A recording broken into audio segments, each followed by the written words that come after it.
സുമദേവ, ഇവിടെ ദേവാശ്രയൻ എന്നു പേരുള്ള ഒരു ആചാര്യനുണ്ടോ? കാളിദാസൻ ചോദിച്ചു. യുവാവ് മൗനം പാലിച്ചു. കാളിദാസന് വീണ്ടും ചോദിക്കാതിരിക്കാനായില്ല. കാളിദാസൻ നിർബന്ധിക്കുന്നെന്ന് തോന്നിയപ്പോൾ യുവാവ് ഇടം വലം നോക്കി. അടുത്തെങ്ങും ആരുമില്ല എന്ന് ഉറപ്പാക്കിയിട്ട് പറഞ്ഞു. ഇപ്പോൾ അദ്ദേഹം ഇവിടെയില്ല. നേരത്തെ ഉണ്ടായിരുന്നു. എവിടെയോ യാത്ര പോയിരിക്കുകയാണെന്ന് കേട്ടു. കാളിദാസൻ്റെ മനസ്സിൽ സന്ദേഹം അങ്കുരിച്ചു. ദേവാശ്രയൻ എന്ന ഒരു ആചാര്യൻ ഇവിടെ ഉണ്ടായിരുന്നു. അദ്ദേഹം തൻ്റെ ഗുരു തന്നെയായിരിക്കും. പക്ഷേ അദ്ദേഹം എവിടെ പോയി? ഈ യുവാവ് അദ്ദേഹത്തെക്കുറിച്ച് എന്തെങ്കിലും പറയാൻ സന്ദേഹിക്കുന്നതെന്തുകൊണ്ട്?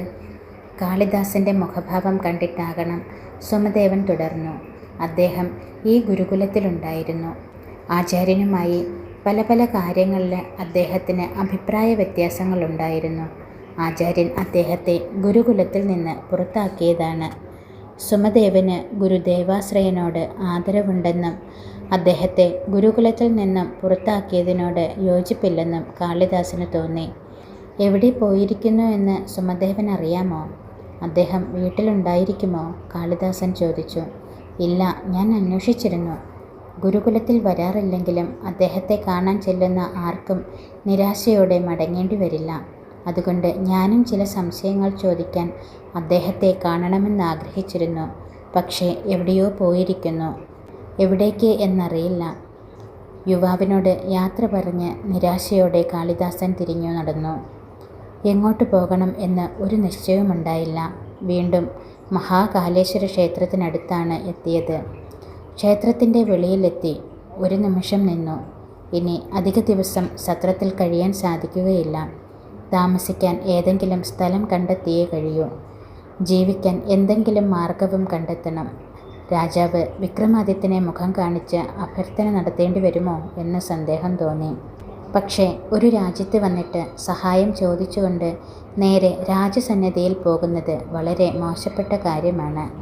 പല പ്രാവശ്യം ആലോചിച്ച് വേണ്ടെന്ന് വെച്ചതാണ് കാളിദാസൻ. ഇനി എന്ത് എന്ന ചോദ്യത്തിന് ഉത്തരം ലഭിക്കുന്നുണ്ടായിരുന്നില്ല. ക്ഷേത്രത്തിനു മുന്നിൽ വളരെയധികം ആളുകളെ കാണുന്നുണ്ട്. പലരുടെയും ശ്രദ്ധ വിളംബരത്തറയിൽ തൂക്കിയിട്ടിരിക്കുന്ന അറിയിപ്പിലാണ്. പട്ടുതുണിയിൽ സുവർണ ലിപികളിൽ അറിയിപ്പ്. അതിനു താഴെ സമസ്യാപൂരണം എന്ന ശീർഷകം. രാജ്യസഭയിൽ മനോഹരമായ ശ്ലോകം അവതരിപ്പിക്കുന്നവർക്ക് 1000 വരാഹൻ പാരിതോഷികവും രാജ്യസഭയിൽ വിശിഷ്ടാംഗത്വവും. സായംകാലത്തിൽ രാജവിളംബരം ശ്രദ്ധിക്കുക. അത്രമാത്രം അതിൽ എഴുതിയിരുന്നു. ആളുകൾ ആകാംക്ഷാഭരിതരാണ്. കാളിദാസൻ ആളുകളുടെ സംസാരം ശ്രദ്ധിച്ചു. 1000 വരാഹനും രാജ്യസഭയിൽ വിശിഷ്ടാംഗത്വവും ചെറിയ കാര്യമല്ല. പക്ഷേ സമസ്യ എന്തെന്ന് അറിയിപ്പിൽ വ്യക്തമാക്കിയിട്ടില്ല. കഴിഞ്ഞ പൗർണമി നാളിലും ഇതേ അറിയിപ്പുണ്ടായിരുന്നു. അന്ന് 100 വരാഹൻ മാത്രമാണ് പാരിതോഷികം പ്രഖ്യാപിച്ചിരുന്നത്. അന്നും എന്താണ് സമസ്യയെന്ന് വ്യക്തമാക്കിയിരുന്നില്ല. സന്ധ്യയ്ക്ക് മുമ്പ് ഉദ്ഘോഷകൻ വന്ന് അതിൽ എഴുതിയിരിക്കുന്നത് തന്നെ ആവർത്തിച്ചിട്ട് പോയി. എന്താണ് സമസ്യയെന്ന് അവരും പ്രഖ്യാപിച്ചിട്ടില്ല. പലരും പിറ്റേന്ന് രാജ്യസഭയിലെത്തി. മഹാരാജാവ് സമസ്യ എന്തെന്ന് പറയുമെന്നും അവിടെ വച്ചു തന്നെ ശ്ലോകം രചിച്ചു ചൊല്ലാമെന്നും കരുതി. രാജ്യസഭയിൽ തന്നെയുള്ള ആരെങ്കിലും ശ്ലോകം ചൊല്ലി പാരിതോഷികം നേടുമെന്നും പലരും ചിന്തിച്ചു. എന്നാൽ സമസ്യ എന്തെന്ന് രാജ്യസഭയിലും മഹാരാജാവ് പറഞ്ഞില്ല. എല്ലാവർക്കും നിരാശയായി. ഇന്നെങ്കിലും സമസ്യ എന്തെന്ന് പ്രഖ്യാപിക്കുമെന്ന് കരുതി ആളുകൾ കൂട്ടം കൂടിയിരിക്കുകയാണ്. കാളിദാസനും ആകാംക്ഷ തോന്നി. ആളുകളുടെ എണ്ണം കൂടിക്കൊണ്ടേയിരിക്കുന്നു. മഹാരാജാവ് സമസ്യ എന്തെന്ന് എന്തുകൊണ്ടാവും പ്രഖ്യാപിക്കാത്തത്? അധികം വൈകാതെ ഉദ്ഘോഷകൻ വരുന്നത് എല്ലാവരുടെയും ശ്രദ്ധയിൽപ്പെട്ടു. ആളുകൾ വിളംബരത്തറയ്ക്കടുത്തേക്ക് കൂടുതൽ അടുത്ത് നിൽക്കാൻ തുടങ്ങി.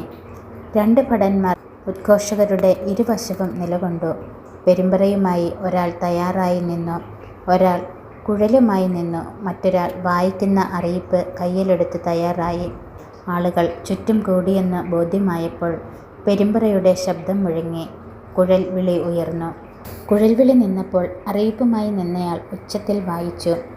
നാളെ രാവിലെ രാജ്യസഭയിൽ സമസ്യ പൂർത്തിയാക്കിയെത്തുന്ന വിദ്വാന് 1000 വരാഹവും രാജ്യസഭയിൽ വിശിഷ്ടാംഗത്വവും. അത് കഴിഞ്ഞ് ഉച്ചത്തിൽ പെരുമ്പറ മുഴങ്ങി. ആരോ ശബ്ദമുയർത്തി പറഞ്ഞു, സമസ്യ എന്താണെന്ന് കൂടി പ്രഖ്യാപിക്കൂ. പക്ഷേ അവർ ഒന്നും പറഞ്ഞില്ല. വിളംബരം ആവർത്തിച്ചു കൊണ്ടിരുന്നു. കാളിദാസൻ ശ്രദ്ധിച്ചു. സമസ്യാപൂർത്തിയിലുള്ള നൈപുണ്യമാണ് മഹാരാജാവ് ക്ഷണിക്കുന്നത്. പക്ഷേ സമസ്യ എന്തെന്ന് പറയുന്നില്ല. പ്രഖ്യാപനം കഴിഞ്ഞിട്ട് താളാത്മകമായി പെരുമ്പറ മുഴങ്ങുന്നുണ്ട്. ഇങ്ങനെയാവാൻ പറ്റില്ല. ഇതിലെന്തോ രഹസ്യമുണ്ട്. അത് കണ്ടെത്തുക തന്നെ വേണം. കാളിദാസൻ്റെ ബുദ്ധി രഹസ്യം അന്വേഷിക്കുവാൻ തുടങ്ങി. പെട്ടെന്ന് കാളിദാസൻ്റെ മനസ്സിൽ പെരുമ്പറയുടെ താളം മുഴങ്ങി. താളത്തിൻ്റെ പൊരുൾ കണ്ടെത്താനുള്ള ഒരു വിചാരം മിന്നിമറഞ്ഞു. വാക്കുകൾ ഉണ്ടാകുന്നത് അക്ഷരങ്ങൾ ചേർന്നാണ്.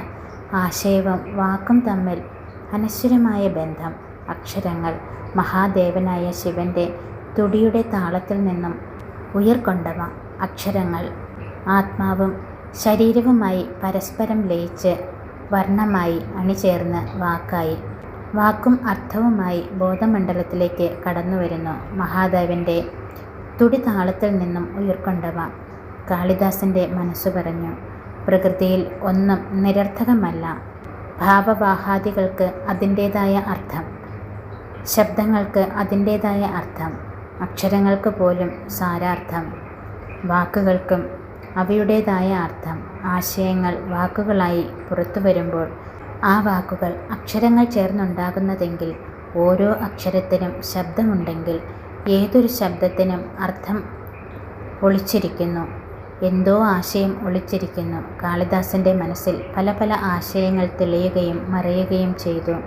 ഈ സമസ്യയുടെ പിന്നിൽ പ്രവർത്തിച്ചത് ആരാണെങ്കിലും അപാരമായ ഭാവനയും കഴിവുമുള്ള വ്യക്തിത്വത്തിൻ്റെ ഉടമയാണ്. മഹാരാജൻ വിക്രമാദിത്യൻ്റെ പ്രതിഭ തന്നെയാകണം ഇത് തയ്യാറാക്കിയിരിക്കുന്നത്.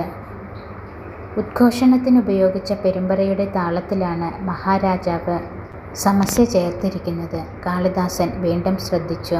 സമസ്യാപൂരണത്തിൽ നിപുണരായവർക്ക് മഹാരാജൻ വിക്രമാദിത്യൻ്റെ പാരിതോഷികം. നാളെ രാവിലെ രാജസദസ്സിൽ